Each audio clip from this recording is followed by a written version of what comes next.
Alors, je vous salue tous qui sont présents dans la salle, puis ceux qui suivent aussi à distance.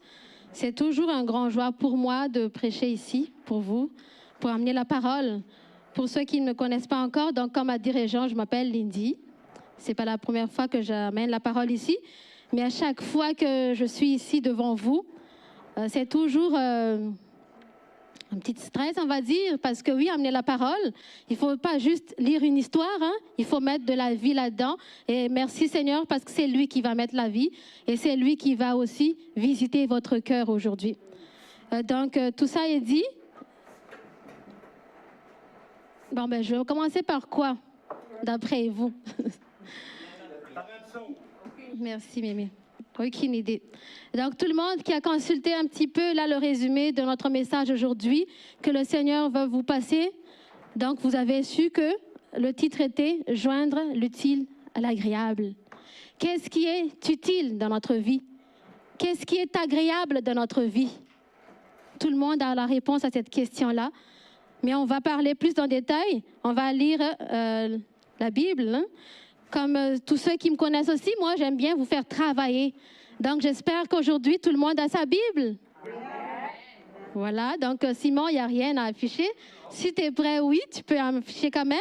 Mais on va tous lire notre Bible dans le Nouveau Testament, dans le livre écrit par Paul, hein, pour les Philippiens. Donc, Philippiens. Ouais, Philippiens, chapitre 1. Et on va lire quand même beaucoup de versets. Mais on va lire pas tous en même temps, mais gardez votre Bible ouverte jusqu'à la fin, en fait. Donc, Philippiens, chapitre 1, on va lire verset 12. Déjà pour commencer, et lisant le titre, « La captivité de l'apôtre utile au progrès de l'Évangile ». Au nom de Jésus. Je veux que vous sachiez, frères, que ce qui m'est arrivé a plutôt contribué au progrès de l'Évangile. En effet, tout le prétoire et partout ailleurs, nul n'ignore que c'est pour Christ que je suis dans les liens. Et la plupart des frères dans le Seigneur, encouragés par mes liens, ont plus d'assurance pour annoncer sans crainte la parole. Quelques-uns, il est vrai, prêchent Christ par envie et par esprit de dispute, mais d'autres le prêchent avec des dispositions bienveillantes. Ceux-ci agissent par amour, sachant que je suis établi pour la défense de l'Évangile, tandis que ceux-là, animés d'un esprit de dispute, annoncent Christ par des motifs qui ne sont pas purs et avec la pensée de me susciter, quelques tribulations dans mes liens. Qu'importe, de toute manière, que ce soit pour l'apparence, que ce soit sincèrement, Christ n'est point annoncé. Je m'en réjouis et je m'en réjouis encore. Je vais m'arrêter là pour la lecture. Merci Seigneur. Amen. Ici, on parle de la captivité. En fait, l'utilité de cette capture des apôtres pour le progrès de l'Évangile. Je vais tout de suite parler avec vous le début, en fait, quand Jésus était venu sur la terre. On connaît tous sa mission, hein? Est-ce qu'il y a quelqu'un qui ne connaît pas la mission de Jésus? Non, que des timides. Bon, donc, on connaît tous. Moi, je vais prendre pour acquis que tout le monde connaît pourquoi Jésus était venu sur la terre. C'est pour nous sauver. Amen. Pour nous sauver qu'il est venu sur cette terre, tout humble en fait. Et quand il était arrivé, il a choisi des disciples pour travailler avec lui. Pourquoi il n'a pas fait ça tout seul? Est-ce que vous pensez qu'il ne peut pas le faire tout seul? Moi, je crois que si. Parce qu'il est le roi des rois. Il peut utiliser le Saint-Esprit pour travailler avec lui. Mais pourquoi il a choisi des disciples? Parce qu'il sait déjà qu'à un moment donné, il va repartir dans le ciel. Et ces disciples-là vont rester pour propager la bonne nouvelle à tous ceux qui n'ont pas encore eu la chance de le savoir. Mais moi, je vais parler de Paul ici, l'apôtre Paul. On connaît tous l'apôtre Paul. Et dans la semaine, j'ai regardé un petit peu le film de Paul de Tarse. Et ça m'a fait penser, en fait, j'ai déjà eu la parole, mais en regardant ce film-là, ça me fait prendre connaissance qu'en fait, c'est dur ce qu'ils ont vécu, tous les apôtres de Jésus. Après même la résurrection du Seigneur, il y en a ceux qui n'ont pas cru à Jésus. Il y en a ceux qui ont vraiment été contents parce que Jésus n'est pas là. Mais Pierre et Jean, ils se demandaient. Ils se parlaient en fait entre eux. Pierre, qu'est-ce qu'on fait? Est-ce que la mission de Jésus s'arrête à sa mort? Est-ce que vous pensez que c'est leur envie d'aller vers les gens, d'aller prêcher le nom de Jésus, de continuer ce que Jésus a fait? Ce n'est pas leur envie, mais c'est le Saint-Esprit qui est en eux. C'est l'amour de Dieu qui déborde en eux, qui leur a incité à poser cette question-là. Mais ce qui est bien, c'est que même avec beaucoup de questions, avec beaucoup d'hésitations, ils ont fini par dire oui. On a été choisis par le Seigneur pour aller continuer ce qu'il avait fait. Et on doit même faire au-delà de ce qu'il a fait, n'est-ce pas? Et au moment où ils ont pris la décision, allons-y. On va faire la mission que Jésus nous a donnée.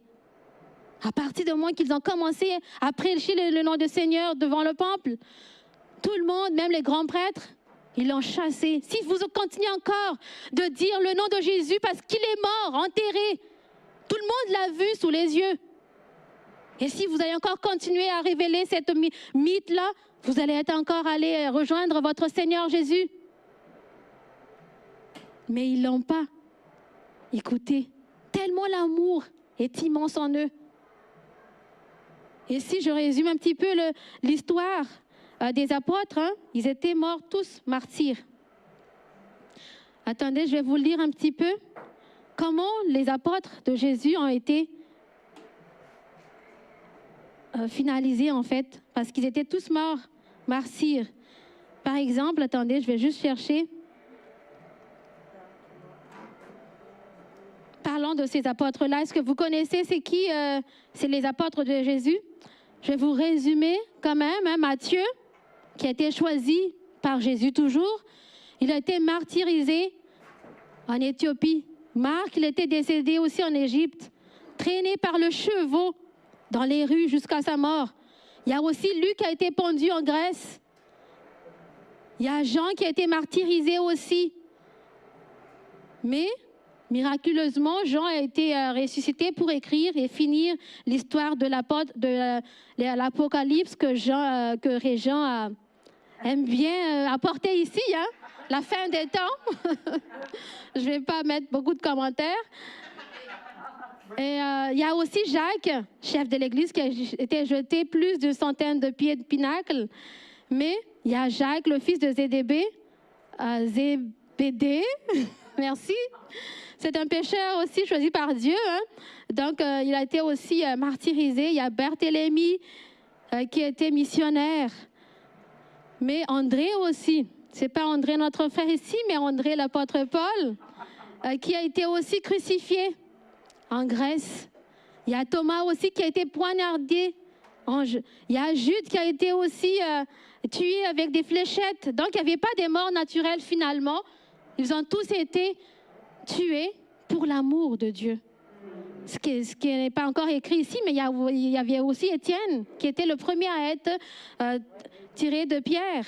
Donc, vous voyez, tout ce qui a accepté le Seigneur, qui voulait prêcher le nom de Jésus, ils ont tous été tués. Et là, on va parler de Paul, qui a été torturé puis décapité par l'empereur de Néron. Donc, tout ça pour vous dire que pourquoi ça a été fait? On se demandait avec Nito, parce qu'on a regardé ensemble le film, pourquoi Jésus a laissé ces choses-là se passer? Il aurait pu le garder. Il aurait pu, en fait, empêcher pour que ça arrive. Mais non, il a laissé faire pour que sa volonté soit faite, pour que la mission de Jésus a encore plus de piment, pour vous dire, à nous tous aussi, que ce n'est pas facile suivre le chemin de Dieu. Ce n'est pas en s'asseyant ici, recevoir la parole, qu'on va avoir la vie éternelle. Ce qui m'amène à vous dire que il faut souffrir. Il faut souffrir si on veut amener la parole. Il ne faut pas être dans son confort. Là, je vais prendre un exemple. À Madagascar aussi, hein, il y a beaucoup de chrétiens là-bas. Et dans l'ancien temps, il y avait déjà l'Évangile. Il y a des gens qui étaient venus à Madagascar. C'est une petite île pour qui ne connaissent pas Madagascar. Il y avait des gens qui amènent la parole là-bas. Mais pendant les temps des rois, ils ont vraiment martyrisé ceux qui croient en Dieu, ceux qui croient en fait, ceux qui propagent la bonne parole. Ils ont même ramassé tous les Bibles dans chaque maison. Il y a les militaires, là, ils vont fouiller chaque maison. Donc, tout ce qui prie, tout ce qui a la Bible, ils vont brûler. Alors, ils vont tout simplement brûler. Et il y avait une dame qu'on appelle Rassalam Martiou. Ça, je le prononce en malgache, là. Mais c'est une dame qui a été martyrisée et avant d'être tuée, parce que oui, elle a été tuée parce qu'elle n'avait pas, elle voulait toujours rester dans sa foi. Elle a encore chanté avec la joie. J'ai trouvé le chemin et je le garderai. C'est une chanson malgache, je ne vais pas le chanter, mais bon. Une autre fois. Fait que elle a été martyrisée. Mais je vous dis, mes frères et sœurs, aujourd'hui, il y a encore des chrétiens à Madagascar. J'en suis la preuve. Il y en a beaucoup même. Quand on va à l'église, il y en a ceux qui commencent le matin, ils font la queue devant l'église. L'église, il y a 2 ou 3 entrées, 4 entrées. Il y en a plusieurs chrétiens. Ça veut dire, peu importe ce qu'on fait pour tuer cette mythe-là, s'ils appellent ça des mythes, ça va encore plus propager la parole de Dieu. Aujourd'hui, mes frères et sœurs, il ne faut pas dire que notre vie va être rose parce qu'on a Jésus dans notre vie. Ça peut être rose, oui, parce qu'on peut goûter la vie dans le ciel, ici sur la terre. Lui-même qui a dit ça. Mais ne croyez pas que on va pas être malade, on va tous être en pleine forme. Et là, j'aimerais me témoigner tout à l'heure pendant qu'on chante. J'avais eu quelques secondes de malaise. Je me suis dit, Seigneur, c'est la première fois que ça m'arrive, ou presque pas.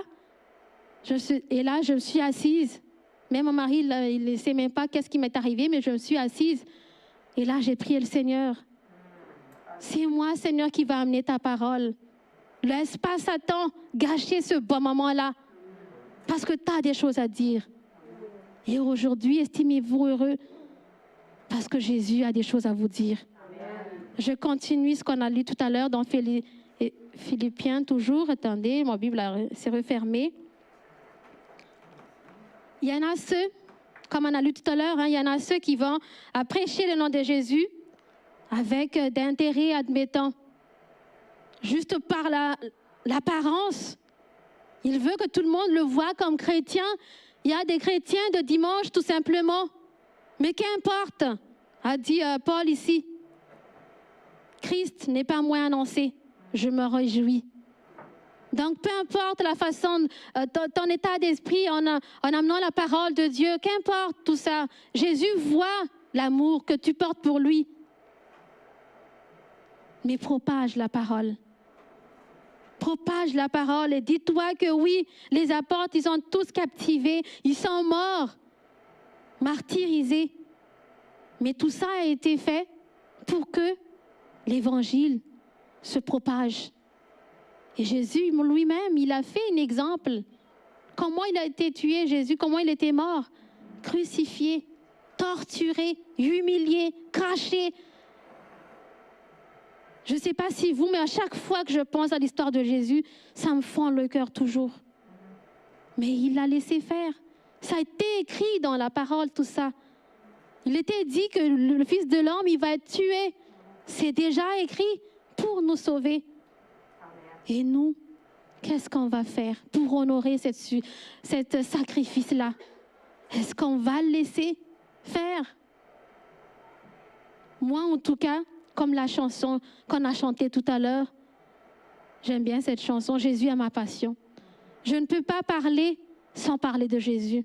Donc oui, il y a beaucoup de monde qui ne m'aime pas parce que oui, à chaque fois qu'elle ouvre la bouche, ceux qui me connaissent, oui, avec mon mari, tout le monde va en avoir assez parce qu'à chaque fois, oui, prie, prends la parole. Voilà ce qui arrive quand on prie en Jésus. Mais il faut que ça arrive. Il faut que tout le monde se tanne de nous finalement. C'est ce qu'on veut. Parce qu'on ne veut pas que Satan il soit heureux. Parce qu'on a dormi, on s'est refroidi dans notre mission. Mais il faut qu'on soit toujours en feu. C'est ce que Jésus veut. Donc là, je continue ici ce qu'a dit notre parole.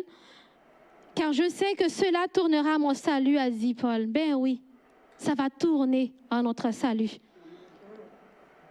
Selon ma ferme attente et mon espérance que je n'aurai honte de rien, mais que maintenant, comme toujours, Christ sera glorifié dans mon corps avec pleine assurance, soit par ma vie, soit par ma mort. Car Christ est ma vie et la mort m'est un gain. Donc, croyez pas qu'on est éternel. On va mourir un jour. Mais ça va être notre gain. Ça va être notre gain si on fait sa volonté, bien évidemment. Parce qu'on sait quand est-ce que notre fin arrive. Donc, préparons-nous toujours parce qu'on sait aussi, Satan, c'est comme un lion, il rôde toujours autour de notre cœur. Il cherche une petite fenêtre pour entrer dans notre cœur. Mais aujourd'hui, cette fenêtre-là, on va le fermer au nom de Jésus, si vous êtes d'accord. Mais s'il est utile pour mon œuvre que je vive dans la chair, je ne saurais dire que je dois préférer. Je suis pressée des deux côtés et j'ai le désir de m'en aller et d'être avec Christ. Est-ce que vous avez le désir de partir tout de suite? Oui. Quitte à partir, on va partir avec joie, avec le Christ en nous. Joindre l'utile à l'agréable, il y a plusieurs choses qui sont utiles dans notre vie. Mais moi, personnellement, ce qui est utile dans ma vie, et j'aimerais toujours faire ça, si vous me laissez toute la journée pour prêcher, j'aurai toujours des choses à vous dire. Peu importe les témoignages, parce qu'il y a tellement de choses que Jésus a fait dans ma vie. Et quitte à le faire, on va le faire avec joie. Par exemple, tout à l'heure, j'ai parlé de Madagascar, des chrétiens à Madagascar. Il y en a ceux qui vont faire des kilomètres pour aller chercher le Seigneur, mais à pieds nus. Mais qu'est-ce qu'ils font pendant tout le chemin? Ils chantent. Amen. Parce que pourquoi aussi se plaindre? Ça ne sert à rien de se plaindre.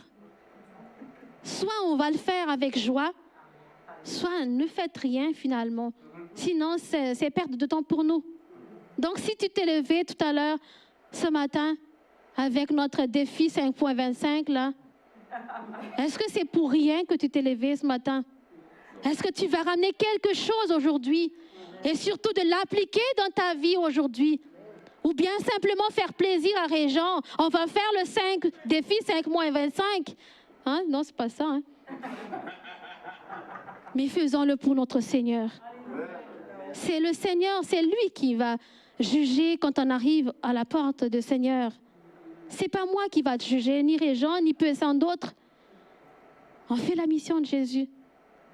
Moi, quand j'enseigne dans le ministère, parce que moi aussi j'ai mon propre ministère que le Seigneur m'a envoyé, moi j'ai dit toujours, je vous enseigne, je vous amène la parole, je fais tout pour que tout le monde ait la vie, ait la joie de prendre cette parole-là. C'est pas un supplice. Et je le fais avec joie. Et moi, quand je fais ça, je fais toujours côté pratique. Parce que quand j'étais enfant, on m'a éduqué à aller à l'église le dimanche. On me force même de se lever, une petite pince. C'est l'heure de partir.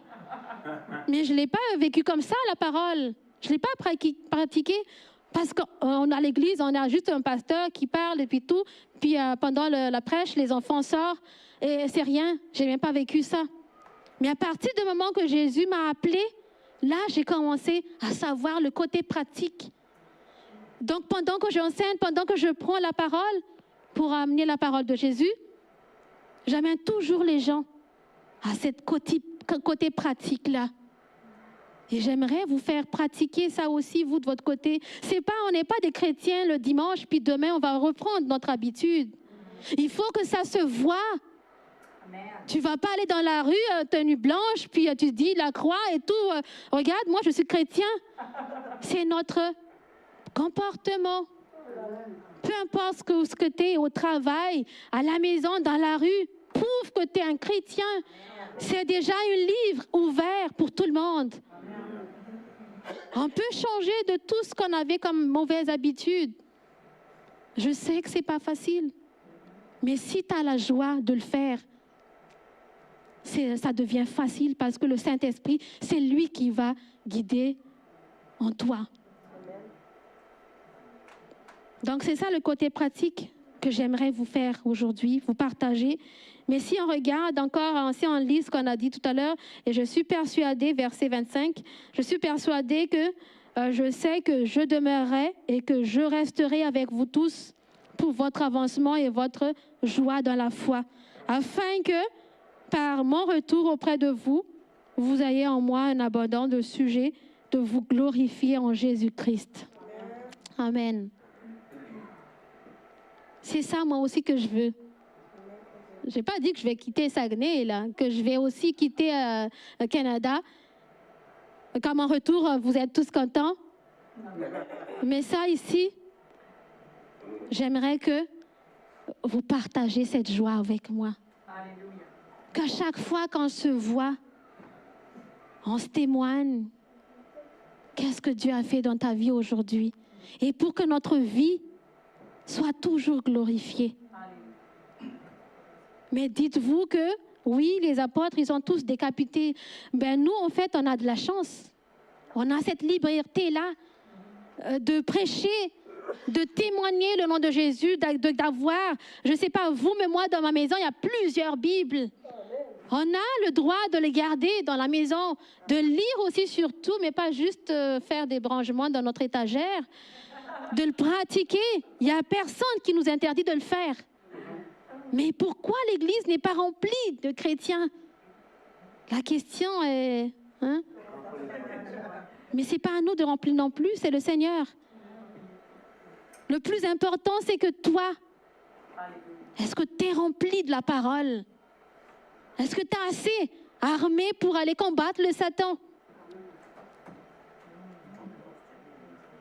Donc, je disais tout à l'heure que nous, on a de la chance parce qu'on peut lire, on peut suivre le Seigneur Jésus, on peut dire son nom à vive voix, même s'il y en a ceux qui n'aiment pas ça, ça leur insulte.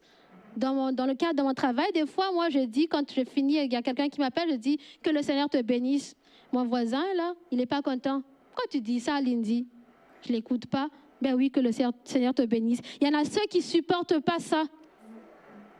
Mais on est libre quand même de le dire. Donc, profitons de cette liberté-là de le faire. Profitons de ce que Dieu nous donne. Parce que je ne sais pas qui d'entre nous va rester là si l'histoire des apôtres va se recommencer. Que tous les chrétiens, alignez-vous ici. Soit vous allez suivre le Seigneur et que vous allez aussi mourir, soit faites ce que nous on fait ici sur cette terre. Qui d'entre nous va rester là? 2 sur 10. Malheureusement.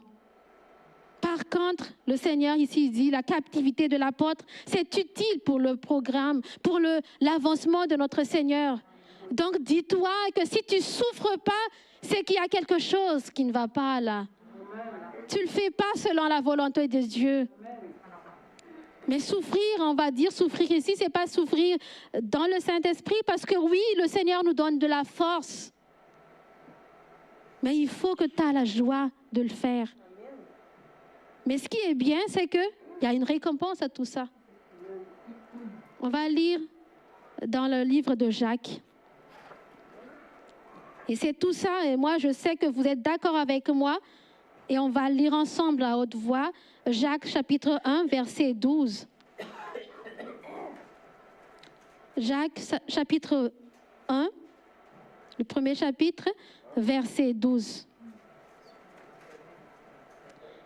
Au nom de Jésus, heureux l'homme qui supporte patiemment la tentation, car après avoir été éprouvé, il recevra la couronne de vie que le Seigneur a promise à ceux qui l'aiment. Amen. oui, le Seigneur nous donne une récompense. Des fois, peut-être que nous, on prie, on demande des choses, on ne l'aura pas tout de suite. On désespère.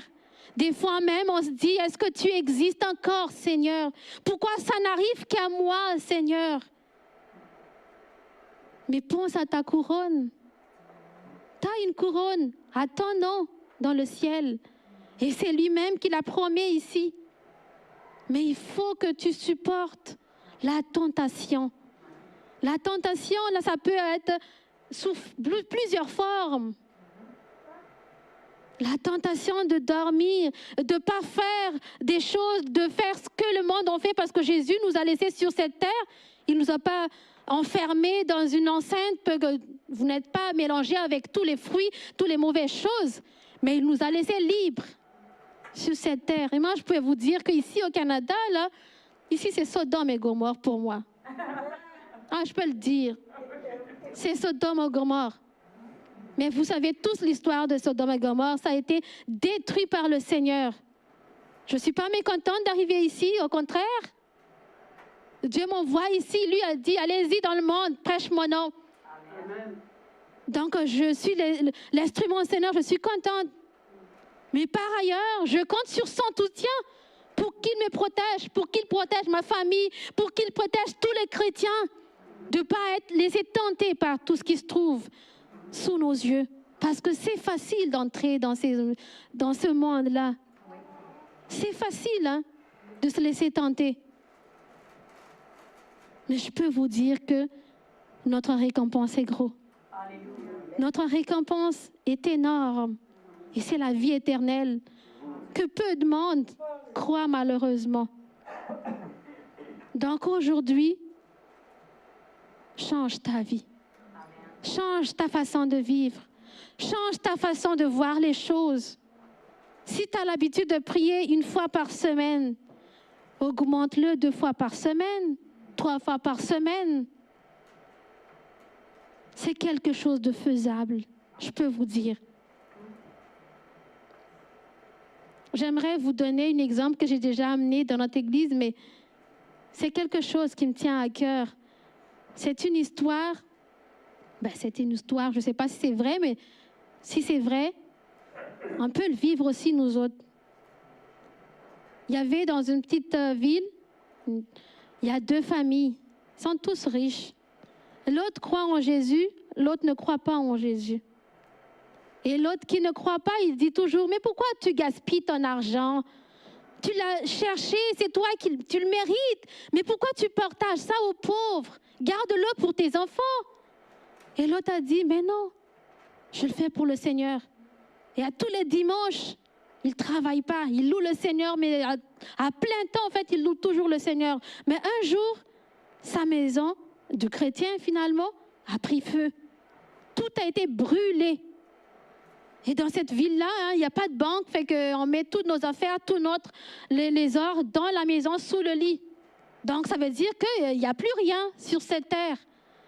Et là, l'autre riche ici qui ne croit pas en Jésus dit, mais alors, ton Dieu, qu'est-ce qu'il a fait?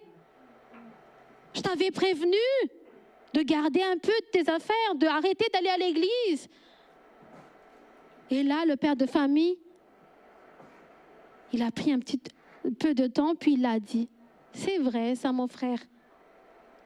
Mon Seigneur Jésus, il a laissé brûler ma maison.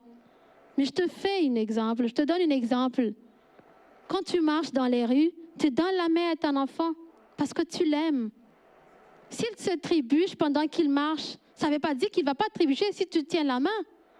S'il trébuche, qu'est-ce que tu vas faire? Tu ne vas pas le relever? Tu ne vas pas le soigner s'il se blesse? Quand il a mal, tu as mal aussi dans ton cœur. Nous qui avons des enfants ici, vous allez dire oui avec moi que oui, si nos enfants ont mal, on a mal nous aussi. On va souffrir avec, mais on va le soigner. C'est comme ça, mon Seigneur Jésus. Je peux trébucher, mais ce que je sais, c'est qu'il va me relever. Amen. Et là, l'autre a dit, c'est vrai. Et lui-même, il a donné des choses. Il a même rajouté ce que le monde à côté a aidé cette famille-là pour relever. Tout ça pour vous dire, peu importe ce que le monde nous dise, il y a des gens qui vont te dire de mal. Il y a des gens qui vont te dire plein de choses. Comme je vous ai dit, moi, je peux me témoigner de beaucoup de choses. Hein. Moi, ma famille, il y a beaucoup de monde dans ma famille qui n'est plus en contact avec moi parce que je prie le Seigneur. J'ai pris une autre tournure de chemin différent d'eux. Mais ce n'est pas grave. Moi, j'ai Jésus. Si c'est lui qui m'abandonne, là, ça devient un grand problème pour moi. Donc, dis-toi que oui, on va être détesté. On va être détesté, on va être suivi. Si tu n'es pas suivi encore, ben réfléchis. Parce que tu n'es pas en avant. Mon frère et sœurs, aujourd'hui, ne prends pas cette parole juste parce qu'il y a des choses qu'on aime là-dedans. Il nous aime de tout son cœur. C'est pour ça qu'il est venu sur cette terre. Mais il faut savoir, on doit souffrir. On doit souffrir pour que la volonté de Dieu soit faite sur la terre. C'est notre héritage de notre Jésus, ça. C'est notre héritage. Il a été crucifié pour nous sauver. Mais dis-toi, ta couronne, ta récompense est énorme dans le ciel. Pour conclure, et je demande aussi à Cynthia et Dan de venir. Moi, quand je donne la parole, je ne donne pas beaucoup de versets pour que vous allez l'oublier en sortant. Mais tout ce que vous avez reçu aujourd'hui, garde-le dans votre cœur. Et comme je vous ai dit, pour résumer, on va lire dans le chapitre, dans le livre de Malach, c'est ça? Malgache, c'est Malaki. Hein? Fait que là, on va le prononcer en français. Malachi. Bon. Malachi.